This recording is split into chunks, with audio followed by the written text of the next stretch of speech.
Welcome to Inside India. I'm Christine Tan, sitting in for Sri Jegarajah, and here are your headlines. The US says there will be no extensions to the July 9th deadline for trade deals as he raised the chances of a trade deal with India and cast doubt on one with Japan. Latest data for June showing India's factory activity rising to a 14-month high driven by strong international demand. And India's biggest IPO of the year hits the markets today. We're counting down to the debut of HDB Financial's $1.5 billion IPO.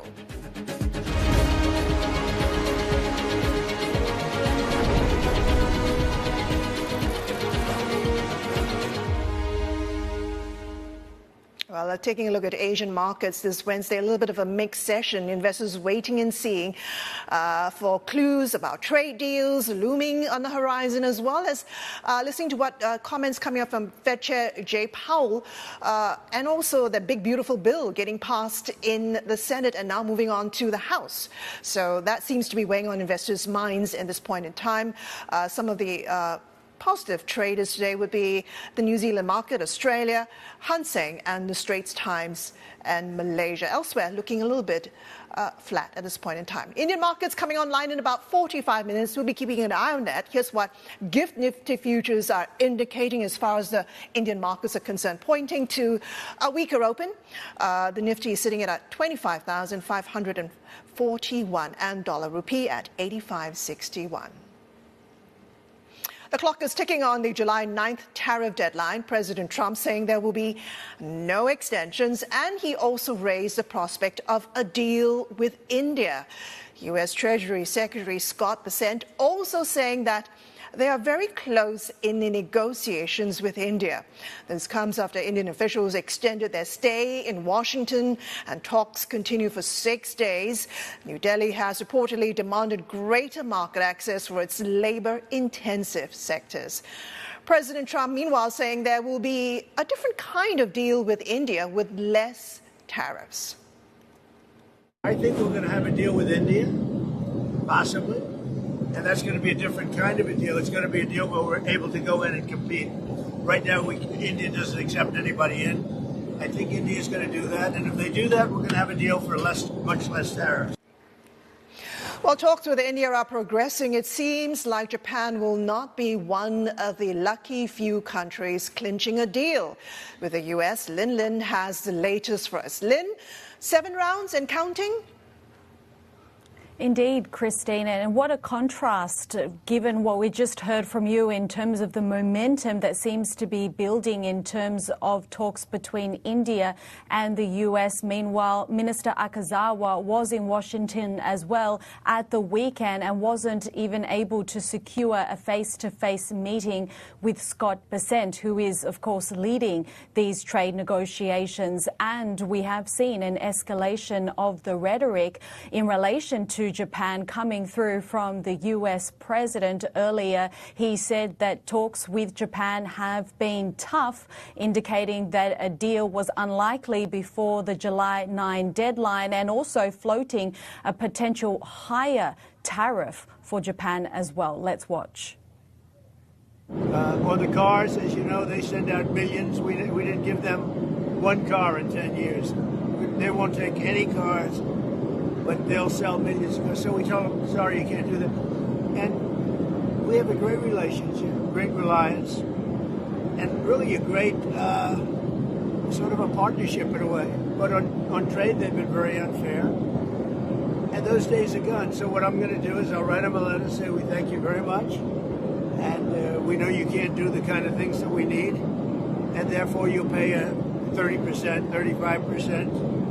Or whatever the number is that we determine, because we also have a very big trade deficit with Japan, as you know.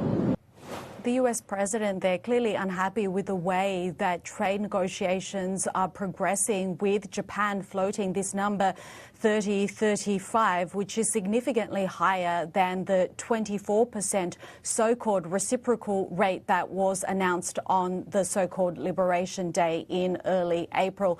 Analysts that I've been speaking to say that these sort of bold threats coming from the US president is emblematic of the way that he conducts negotiations, that he is unpredictable and that he tries to use US leverage in order to try and extract concessions like he did with the EU, like he did with Canada, as some of the recent examples as well. The question will be, how will Japan respond? So far today, pretty quiet, with a cabinet official saying basically no comment.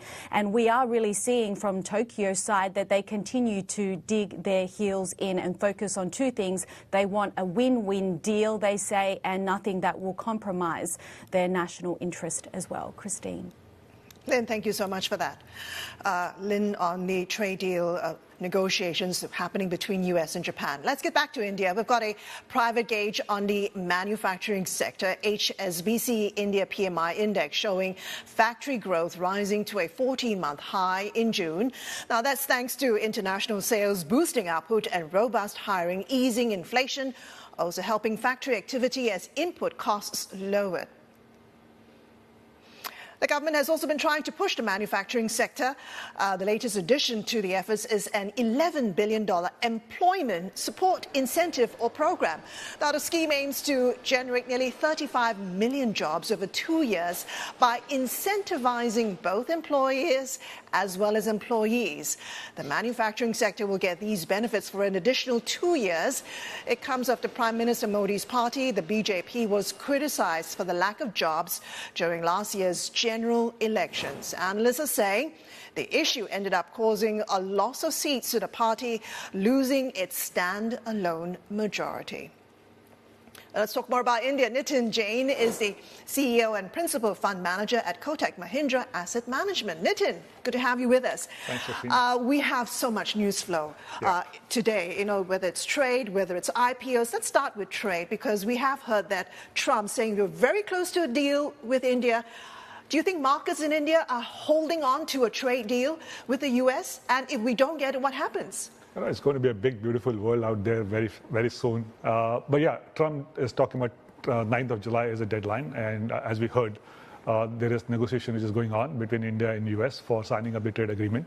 I know there are some sticky points, but there are seemingly some agreements on reducing tariff on market access on manufacturing.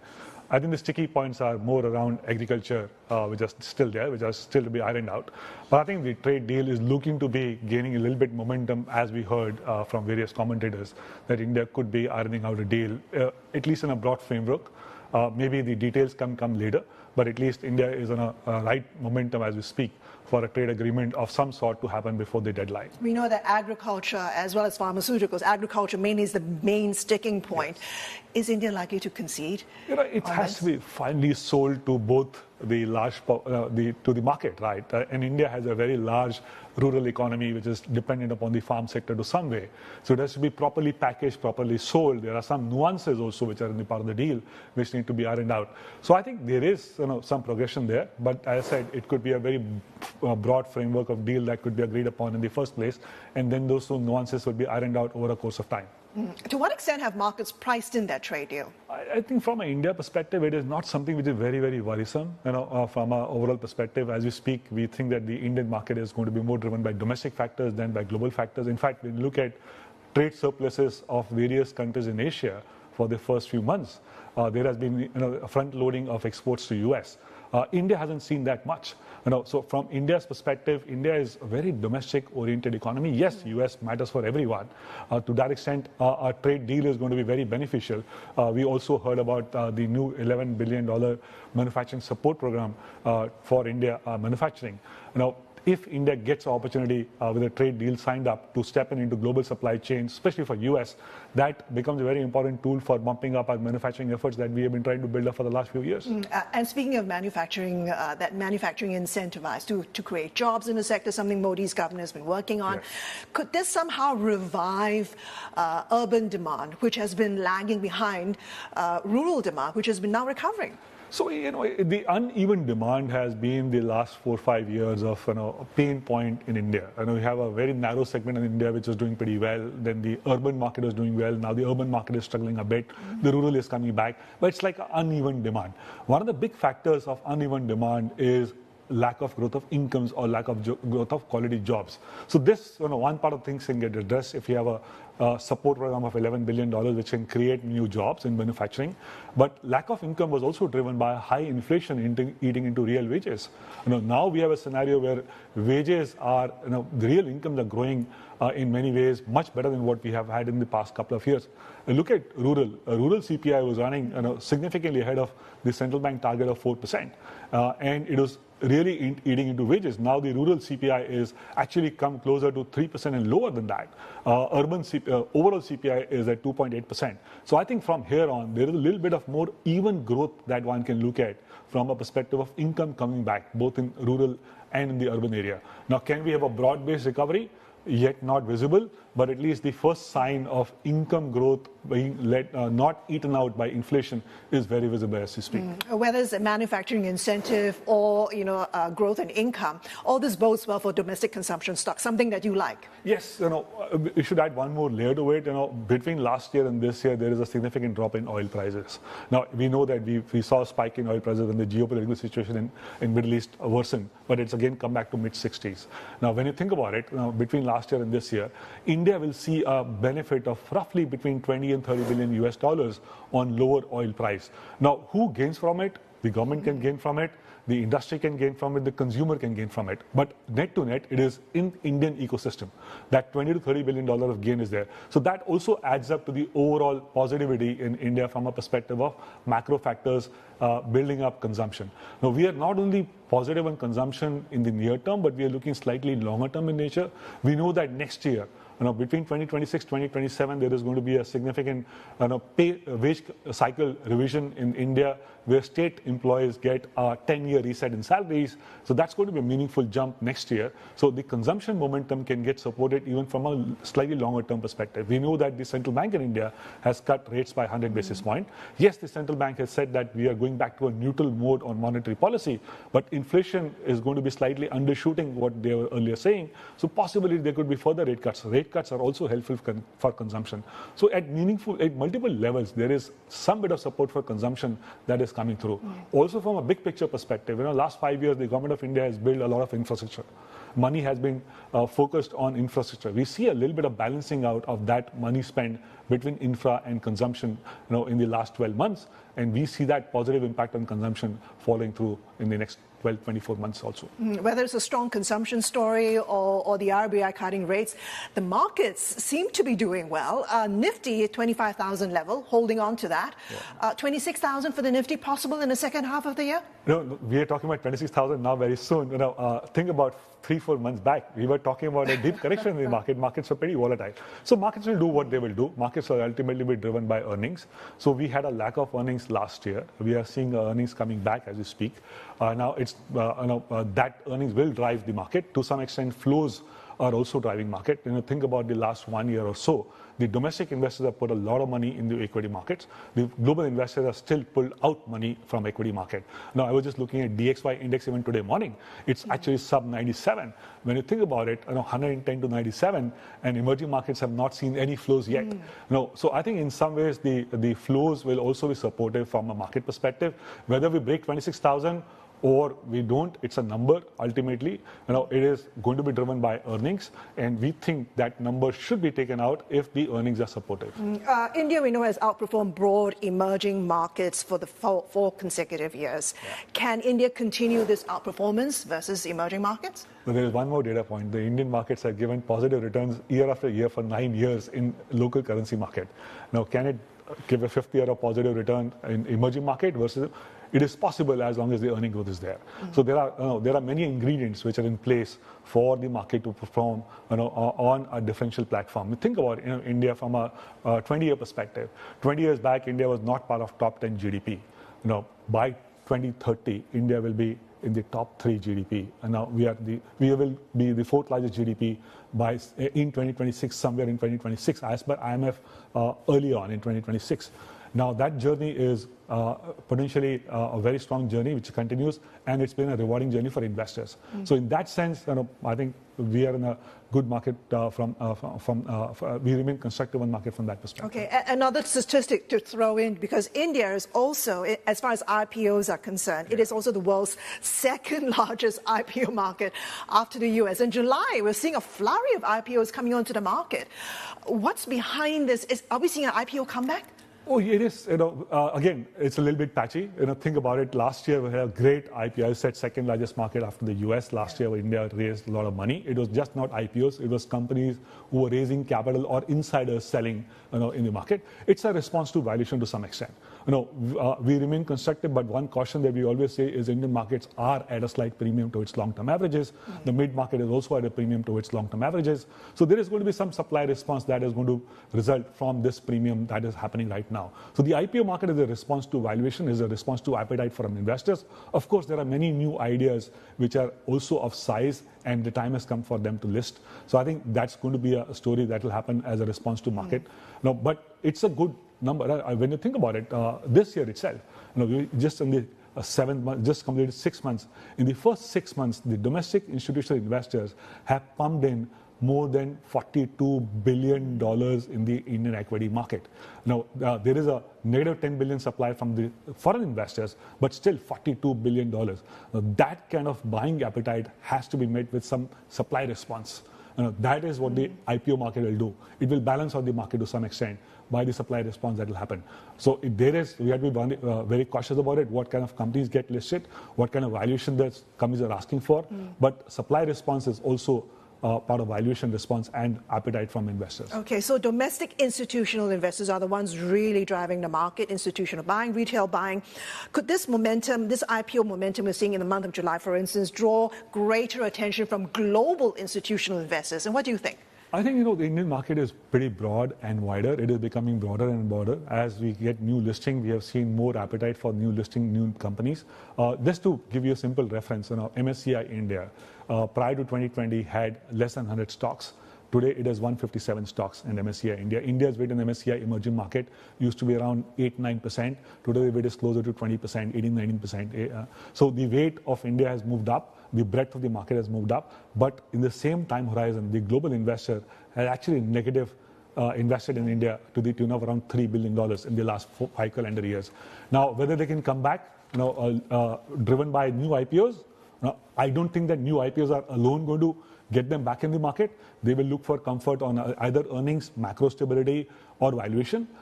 All of them cannot come together at any point of time. But at this point of time, I think the global investor is underweight India. So it is, we have seen that in the last 4 months, bit by bit, the selling is abated. So there is some marginal buying at the margin. So can they get influenced by new IPOs? Possibly, yes. But it is going to be a little bit more than that for them to come back in the market in a bigger way. How would you respond to criticisms or to concerns, rather, to skepticism that India is richly valued and consolidation needs to happen? Valuation, of course, India is not cheap when you think about emerging markets, but emerging markets are cheaper for a reason. Many of them are commodity producers, many of them are exporters.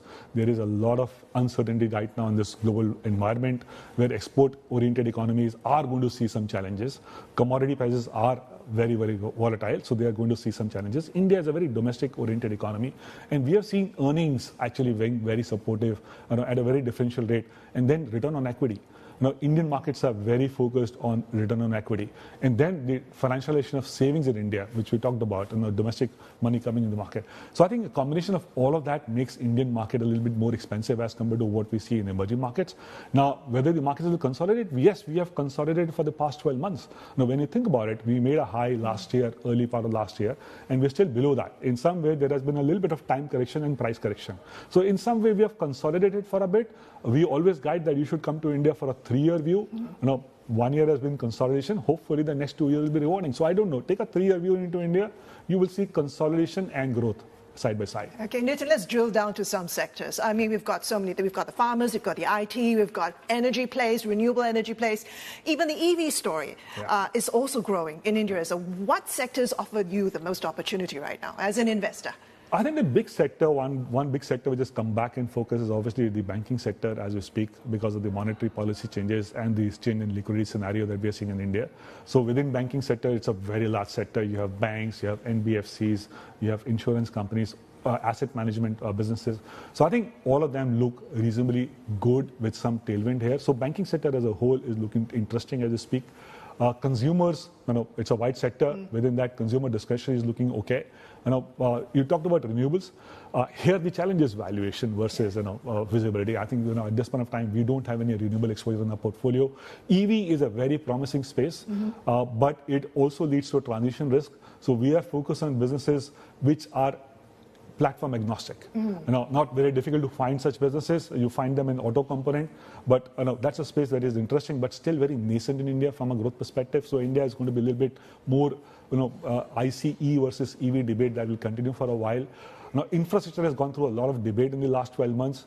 We have seen infrastructure spending being slow, but now this year the base has been very supportive for a very good number to be demonstrated. So there are many moving parts to India. Energy, we typically tend to stay away from energy. What about AI? Is that a growing story revolving around AI and the amount of data centers that's going to be growing in the country? Yeah, I think that's an interesting story, but it has also got a lot of uncertainty around it. India is not a very, very big AI play if you think about from a global perspective, but India can be a big use case for AI in multiple businesses. Now, data centers is a very interesting one. Now, I don't know whether the part of the US-India trade agreement could also lead to data being housed in India as an obligation right now. Can that be diluted? So some of that uncertainty is still there. But we think that India will be one of the big use case market of AI. India is the biggest ecosystem of anything digital in the world. When you think about YouTube, WhatsApp, Facebook, Google, the largest user base anywhere in the world is in India. 1 billion plus mobile consumers are in India. So India is going to be a very big AI use case. But let's see how it evolves from a business perspective on an ongoing basis. Nitin, how time flies. We could have this conversation forever. Thank you so much for dropping by. Thank really you. enjoyed this conversation. Thank you for having us. Thank you. And that was Nitin Jain from Kotak Mahindra Asset Management talking to us about anything India and everything India. Well, coming up next, while Indian markets are eyeing rate easing by the Fed, President Trump continues to pile pressure on Fed Chair Jerome Powell. We'll get you the latest on that after the short break.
Welcome back. President Trump's landmark spending bill narrowly scraping past a vote in the U.S. House of Representatives and now advancing to the Senate. CNBC's Emily Wilkins has more on what comes next. President Donald Trump and Republicans scored a major win today when the Senate passed the Trump mega bill that includes a multi-trillion-dollar tax cut package. The bill passed 51-50 after Vice President J.D. Vance cast the tie vote. 3 Republicans voted against the measure: Senator Rand Paul, Senator Thom Tillis, and Senator Susan Collins. But the Senate was still able to get the measure through. Several changes were made at the last minute, including revoking a 10-year AI moratorium that would have prevented states from implementing their AI laws and regulations. The bill now moves to the House, where Speaker Mike Johnson is hoping it could pass as soon as Wednesday. However, about a dozen House members are either outright opposed or have some serious concerns about the bill. Those include fiscal hawks who worry that the bill will add about $3.3 trillion to the debt over the next 10 years. They also include Republicans from more moderate districts who worry that some of the Medicaid and SNAP cuts could potentially hurt their re-election chances. Speaker Mike Johnson will have to negotiate without changing the bill text if the bill is to get to President Trump's desk by July 4th. Otherwise, any changes that the House makes at this point would need to go back to the Senate for a vote there, taking more time and potentially dragging this debate later into July. Emily Wilkins, CNBC Business News, Washington. And just to repeat what's been said, bill has passed the Senate, now advancing to the House. That is Trump's big, beautiful bill we're talking about. Well, taking a look at the dollar, making some ground back following after the unexpected rise in U.S. jobs opening data. The greenback saw its worst first half of the year in decades. The JOLTS report could further strengthen the Fed's case to wait before cutting rates. Speaking at the ECB Central Bank Conference in Sintra, Powell said it was prudent for the Fed to wait and learn more about the inflationary impact of tariffs before cutting rates again. President Trump, meanwhile, ramping up his attack on the Fed chair. We have a moron at the head of the Fed. He's a moron. Speaking of strategy, now you have a top choice. I do. I have 2 or 3 top choices. Coming up next, a little over an hour to go before the debut of HDB Financial Services. We will talk about the expectations of India's biggest IPO of the year so far, right after this short break. We'll be back in 2.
Welcome back. You're watching Inside India. Some of the stories we're keeping tabs on today. U.S. Secretary of State Marco Rubio hosting his Australian, Indian and Japanese counterparts in Washington overnight. Despite their differences, the Quad alliance is united in their aim to boost efforts to counter China's growing power. Quad partners have not been spared from U.S. President Donald Trump's tariff offensive. India's foreign minister, though, described the meeting as, quote, very positive. Inflation in Pakistan easing in June to 3.2% and coming in line with the Finance Ministry's projections. That's expected to help policymakers to bolster the country's growth amid geopolitical challenges. But analysts still warn that higher energy and tax costs could spike inflation in the second half of the year. India continues to probe its aviation sector post the fatal Air India plane crash on June 12. Now a panel of lawyers will review aviation safety in the country. The panel has invited several industry and government officials to answer their questions on July 9th. And we are counting down to the market open in India, and this is how it is shaping up as far as the futures are concerned, pointing to a flattish start as far as the Indian markets are concerned. The Nifty, that is Nifty 50, sitting at 25,541, and India rupee is at 85.60. Moving on to the top story in the market today, India's biggest public offer so far this year, HDB Financial Services debuts on the exchanges today. CNBC TV 18's Hormuz Fatakia joins us from Mumbai with the details. Hormuz.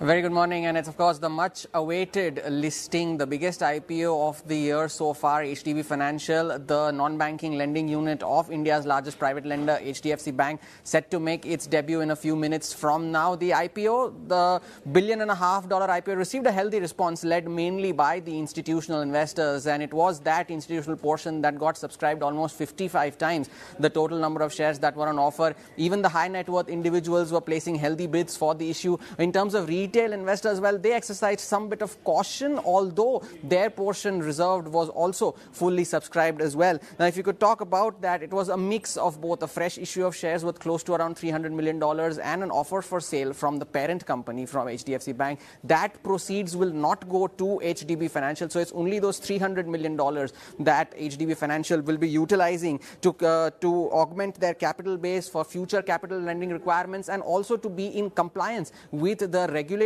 requirements in terms of having their capital base. Now, HDB Financial is an upper layer NBFC, the customer base of almost close to 2 million customers, and it focuses on three major business verticals as well when it comes to enterprise lending, asset finance and consumer finance as well. So as of now, the rates that are coming in from the unlisted market are indicating a listing at close to a 10% premium from the issue price. 10% premium. Wow, Hormuz. Okay, do the issues of these size generally deliver good returns?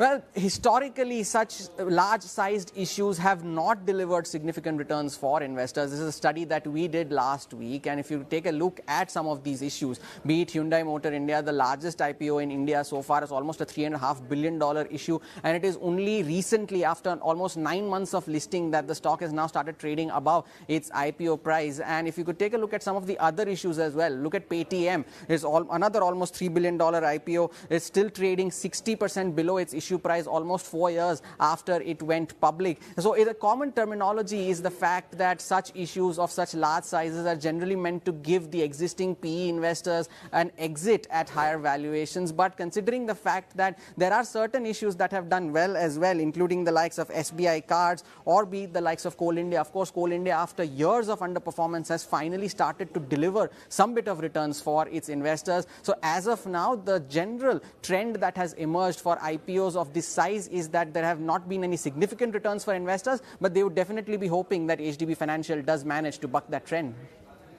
All right, Hamuz, great stuff as always. Thank you so much. We'll be watching this IPO listing very closely. To talk more about HDB Financial Services, let's go to Sunny Agrawal. He's the head of Fundamental Research Desk at SBI Securities. Sunny, good to have you with us. All eyes on this big mega IPO that's going to debut today. When you look at HDB's NPAs, they kind of look healthy on paper, but nearly 27% of its loan book is unsecured and largely targeted low-income, underbanked customers. Is this a big worry for you in the light of what we're seeing in the credit market and the slowdown that's happening there? Yeah, good morning and thanks for having me on the show. I think there was definitely concern on unsecured lending portfolio since last 2 to 4 quarters. So we have seen certain pockets like microfinance, for that matter, personal loan, unsecured book or credit card book that was under stress. But we believe that the worst is behind for all these 3 pockets, and going forward over the period of next 3 to 4 quarters, we should see a revival in terms of recovery, revival in terms of asset quality, and at the same time, lending should improve to this pocket. So I think not a big worry, particularly coming to HDB Financial Services, since they are well capitalized and at the same time, they are backed by India's largest private sector bank. So I don't think so that's a much worry going forward. In fact, on positive side, what I believe is that HDB Financial Services has a potential to grow at a CAGR of 18 to 20% over the period of next 3 to 5 years. And that should take care of any unforeseen event or any unforeseen or stress as far as this asset quality on unsecured book is concerned. Sunny, we know the IPO values HDB at over 3 times book. Is that justified given we haven't got key metrics like ROA, ROE? They haven't been clearly laid out. Is this IPO priced to perfection? I think IPO was priced to perfection. If you look at the peers like Bajaj Finance and Chola, which are relatively larger. So Bajaj Finance has got an AUM of close to 4 trillion rupee. Chola is close to 1.8 trillion rupee. So they are trading in the band of a price to book multiple of 5 to 6 times. Obviously, the better book, better operational metric compared to that, HDB is coming at close to 3 times price to book. And if I take forward this number 1 year forward, assuming a 15 to 18% growth, I think the numbers are, the valuation is pretty much comfortable. Maybe price to perfection, maybe Street would like to evaluate the performance of the company over the period of 1 or 2 quarters and then decide whether there is a case for re-rating for HDB Financial Services too. When you look at its loan quality, do you see any stresses? Is this something where you see urban or rural demand softening that could put some pressure on loan growth? Sorry, your voice was not clear. If you can repeat the question. When you look at the 73% of loans being secured right now and the kind of stresses coming from loan growth, whether it's a fall in urban demand or rural demand, is this something you're looking at? Yeah, so I think, again, since the majority of the book is on secured side, we believe that going forward, there should not be any stress on the asset quality of HDB Financial Services. And in terms of growth, as discussed earlier, the unsecured portfolio across the NBFC as an industry, so that asset quality, the worst is behind us as far as asset quality for this unsecured book is concerned. So I think going forward, the growth on secured as well as unsecured book should augur well for shareholders of HDB Financial Services. We heard from our my India colleague, that these mega large IPOs don't normally do well in terms of outperformance. Your view on that, your outlook? Yeah, so yes, historical data suggests that all the large IPO has not performed very well post-listing. So we believe that, again, the valuation at which HDB Financial Services is coming with an IPO is a pretty decent valuation. And we are hopeful that post-listing, the listing gain can be in the range of 5 to 8% today. And post that, in case the company is able to deliver, as stated, a growth of close to 15 to 18% CAGR, then going forward, shareholders should reap a benefit out of this. Let's see how this company, how this street price the issue and what is the performance of the company going forward. Do you see consolidation happening in the non-banking sector? The RBI seems to have pointed to some concerns about credit quality, deterioration. What's your outlook? Yeah, so obviously, yes, there was some stress in unsecured pocket, unsecured book of NBFCs, particularly microfinance and credit card. And to that extent, RBI has tightened the regulation over the period of last 3-4 years. So if you go back to 2021, their upper layer, the scale-based regulation was introduced, wherein the 15 NBFCs were classified as an upper layer NBFCs, and they were mandated in year 2022 to get listed over the period of next 3 years, so that there is a better transparency and availability of the data. At the same time, there was recent change in regulation in terms of making provision for whether commissioned or non-commissioned project finance. So I believe the regulatory environment is evolving for NBFC as a sector, and going forward, this should not be a big challenge, as we have seen earlier in the case of ILFS, or for that matter, prior to 2014, between 2008 to 2014 period. Sunny, when you look at the RBI's financial stability report, it kind of flagged retail loan delinquencies rising in the last few quarters. How alarming is this trend? Yeah, so I think, yes, definitely there is a slowdown as far as credit growth is concerned across the pockets. But we believe the certain steps taken by jointly by RBI as well as Government of India, so recent rate cut, 50 basis point rate cut by RBI should give boost to the consumption. This coupled with the recent tax booster given to the Indian taxpayer. And at the same time, there is an capex which has picked up from a private sector. At the same time, government is continuing to spend heavily on capex. So I think all these factors should take care of growth going forward. We believe that fiscal year 26 is a year where the credit growth at the industry level can be close to 12 to 13%, and few large players may outpace the industry growth. When you look at what the RBI is flagging and versus the bull case that everybody is talking about, the growth we're seeing in the banking sector, what is your headline base case and worst case scenario? So yes, what we believe is that, as discussed earlier, so the growth, if you look at even historical data, the credit growth is linked to a GDP growth with a multiplier effect of 1.2 to 1.3 times. And in India, the real GDP growth is likely to be in the band of 6 to 6.5%, taking an inflation number of close to 3 to 4%. We believe that the nominal GDP growth should be in the range of 10 to 11%. Taking that as a base case and one-time multiplier, we believe that the credit growth in industry should be close to 10 to 11%. And maybe in case the scenario improve post festive season, which will kickstart in India from the month of August, we may see a better second half as compared to the first half. What about bad loans in NDST? I'm sorry? What about bad loans in non-banking financials?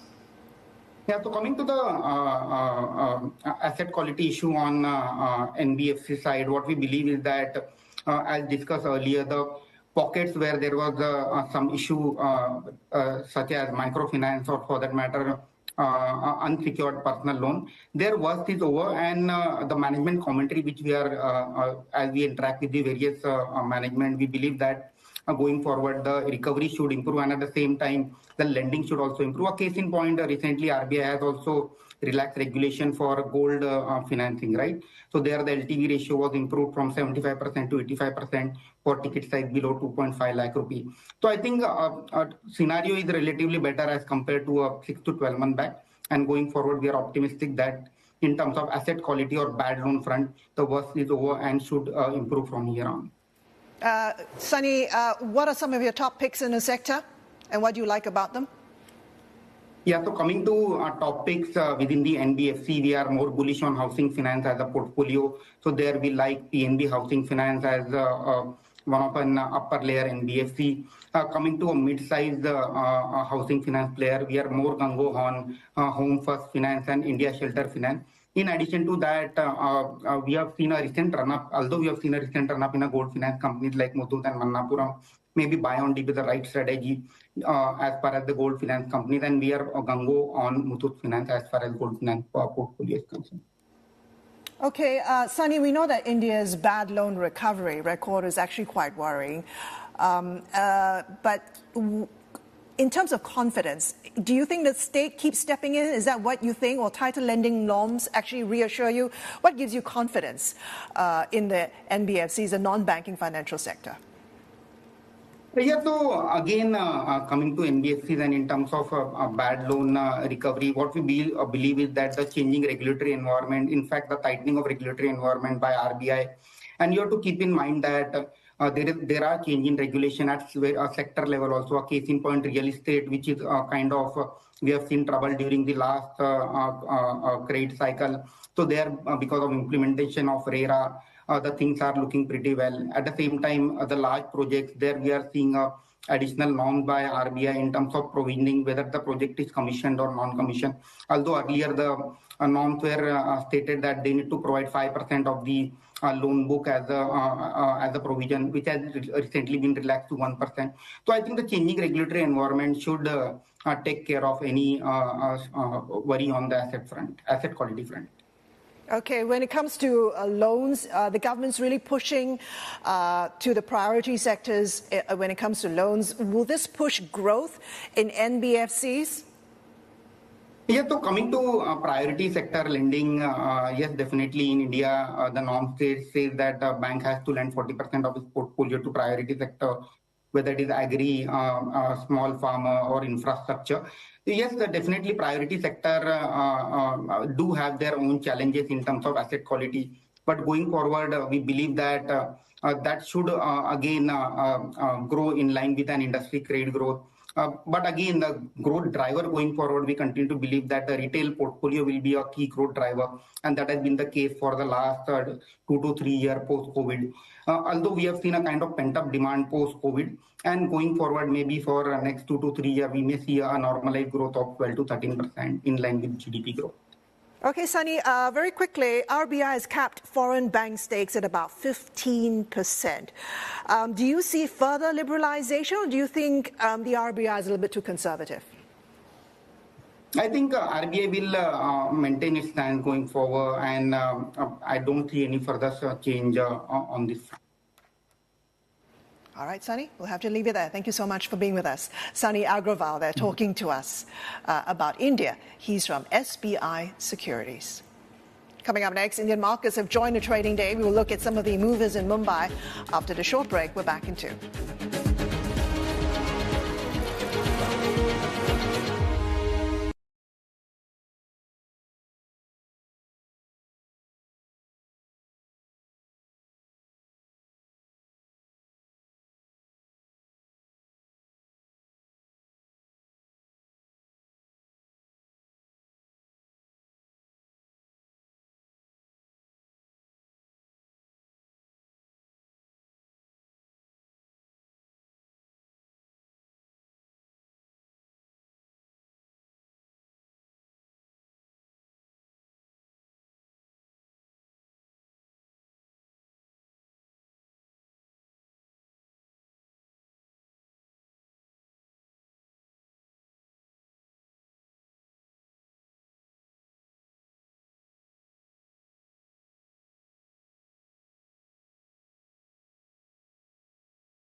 Welcome back. Indian markets coming online. Nifty 50 is trading like this, pretty flat at this point in time as the futures indicated $25,597 rupee at 85.60. A lot of concerns, a lot of investors wait and see as to what's happening with the trade deal.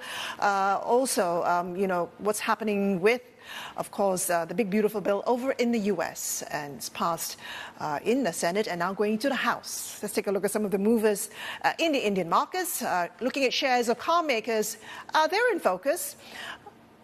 After Maruti Suzuki, Tata Motors and Hyundai India posted muted domestic sales for the month of June due to weak urban demand. Maruti sales plunged to its lowest level since December 2023. Stricter safety and emission rules have increased the cost of its smaller cars.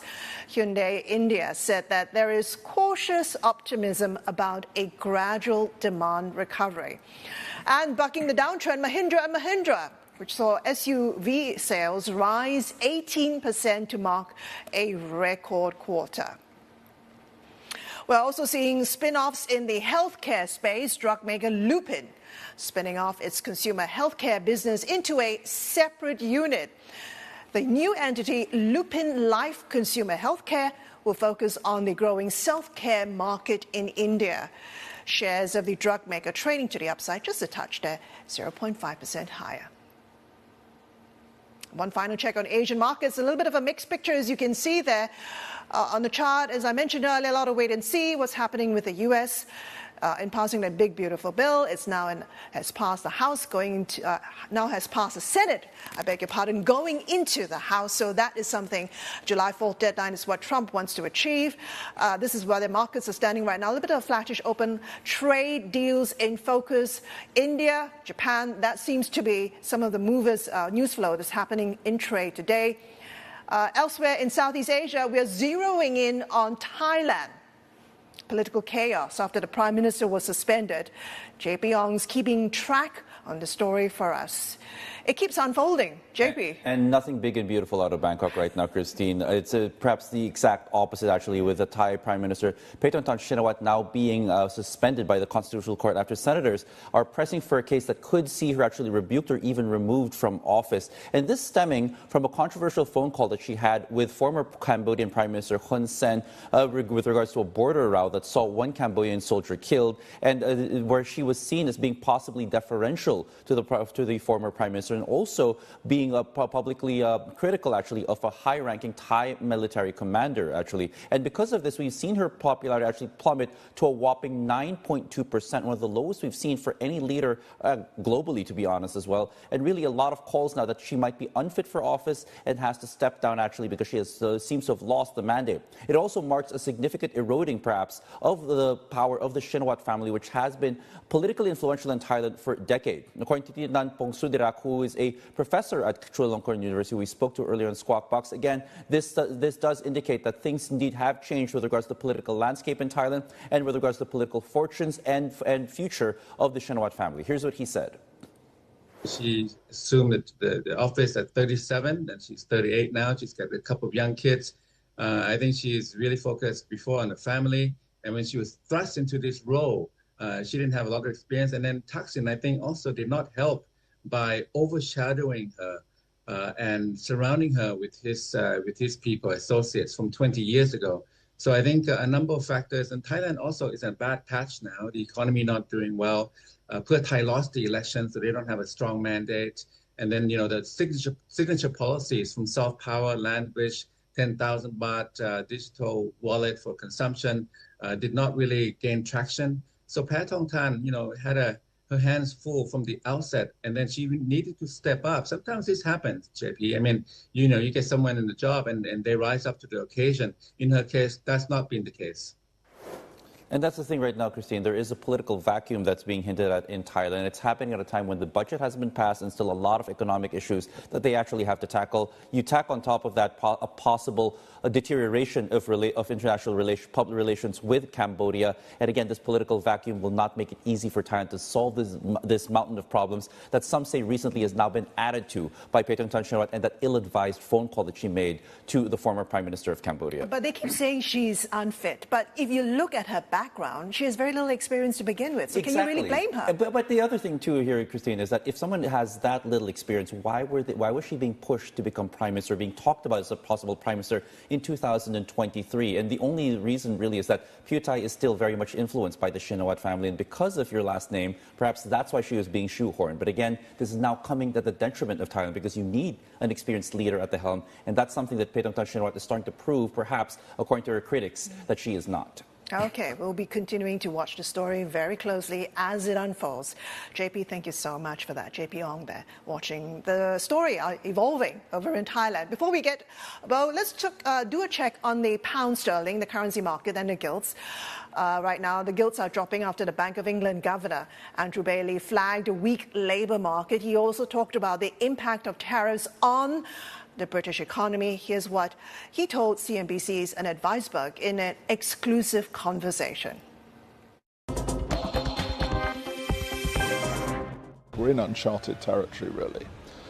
That increase in uncertainty and unpredictability is definitely coming through in terms of activity and growth. So, and I tell you, when I go around the country talking to businesses, which I do a lot, what they tell me is that they are putting off investment decisions. And of course, that accords with what we know from sort of economics, which is these investment decisions, they're often one-off, they can't be reversed once they're taken.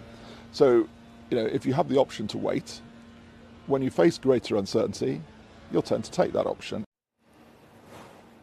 And on that note, that's all we have today for Inside India. Keep watching CNBC. Access Middle East is coming up next.